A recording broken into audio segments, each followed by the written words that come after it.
Va, que avui us porto una activitat molt visual i molt fàcil de fer per demostrar i perquè ens quedi ben clar que la suma dels angles d'un triangle sempre fa 180 graus. Sempre, sempre i sempre. Només us farà falta una cartolina, unes tisores, un regle i un permanent. D'acord? Segurament a l'escola en algun moment has passat pel tema de geometria i t'han dit que la suma dels angles d'un triangle fa 180 graus.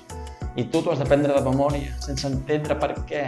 Però no, avui farem la comprovació i aquesta activitat et servirà per recordar sempre més que els angles d'un triangle sumen 180 graus. Com ho farem? Molt i molt fàcil. Mira, agafes la cartolina i dibuixes el triangle que et faci més ràbia, el que et doni la gana. Com tu vulguis, pot ser rectangle, equilàter, pot ser escalè, pot ser tot.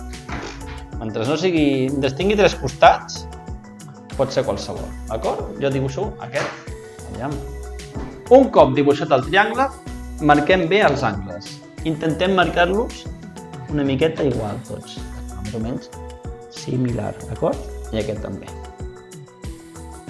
Ara, el que haig de fer és retallar el triangle.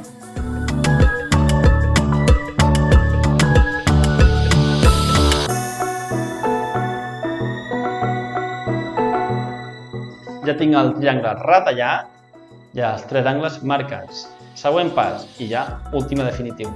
Retallaré les puntes d'aquest triangle.